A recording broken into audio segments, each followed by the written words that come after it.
कौन बूढ़ा नहीं होगा? कौन बूढ़ा नहीं होगा?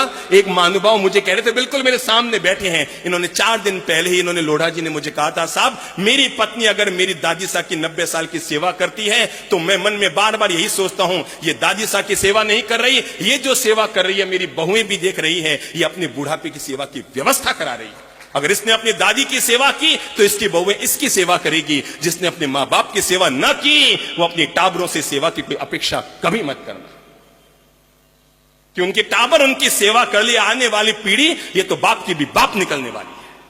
कोई किसी की सेवा विवा करने वाले नहीं है। तुम्हारे साथ रह जाए और 2 दूध रोटी खिला दे तो भी बॉस समझ लो।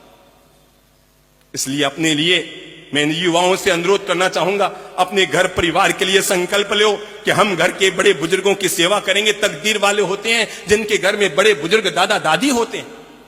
पत्नी को जीवन भर संभाल लेना, बच्चों को जीवन भर संभाल लेना। एक बार थोड़ा सा सोचो, जब वो गरीब थे तब भी तुम्हारी पढ़ाई के लिए खर्चा करते उन्होंने एक बार भी नहीं सोचा था।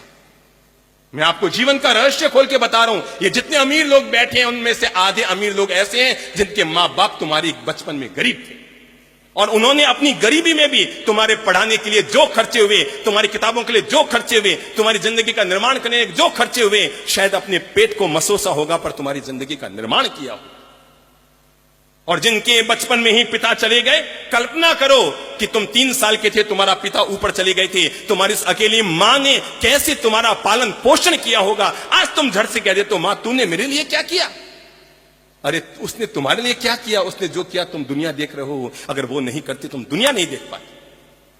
इसलिए कभी मत सोचना कि मां बाप ने हमारे लिए क्या किया। अरे जब वो गरीब थे ना तब भी उन्होंने अपने पेट को काट कर तुम्हारे जीवन का निर्माण किया था। कभी सोचा नहीं था खर्चा करते समय, हाँ हाँ मेरा बेटा पढ़ना चाहिए, हाँ हाँ मेरा बेटा पढ़ना चाहिए। जब वो गरीब थे तब भी तुम्हारे बचपन में खर्चे के लिए उन्होंने सोचा नहीं था। आज तुम अमीर हो गए हो। एक बार आत्मा पे हाथ रखना, जब पापा जी पे 50,000 का 1 लाख का खर्चा करते हो, जब उनके घुटने के ऑपरेशन की 3.5 लाख की बात आती है, एक बार दिमाग में आता है, अब पापा जी वैसे भी 75 साल के तो हो ही गए, ऑपरेशन कराएंगे, करेंगे क्या? अगर ये चीज उन्होंने सोच ली होती ना, आज हम अनपढ़ और गंवार होते। हमारे बचपन में अगर उन्होंने ये सब चीजें सोच ली होती कि पढ़ा लिखा कर करना क्या है, बच्चा तो यही बड़ा हो जाएगा, यूं ही जी लेगा, अरे मेहनत से पैसे कमाते हैं इसके लिए थोड़ी कमा रहे हैं, तो जरा सोचो आज आप रोटी रोटी के मोहताज होते। पर मैं ये कहना चाहूंगा, जो हमारे घर में अपने माइत हैं, उन माइतों की सेवा शुश्रूषा का हम संभाल करें, उनका हम ध्यान रखें, उनके हम सेवा के लिए अपने मन को जोड़ें। और नहीं तो जितने वृद्धाश्रमों में जाता हूं वहां पर गरीब लोगों के, मजदूरों के माँ बाप कम मिलते हैं। जब भी किसी को पूछता हूं, आपका बेटा, कोई कहता है इंजीनियर है पूना में, कोई कहता है डॉक्टर है कहीं पर, कोई कहता है सीए है।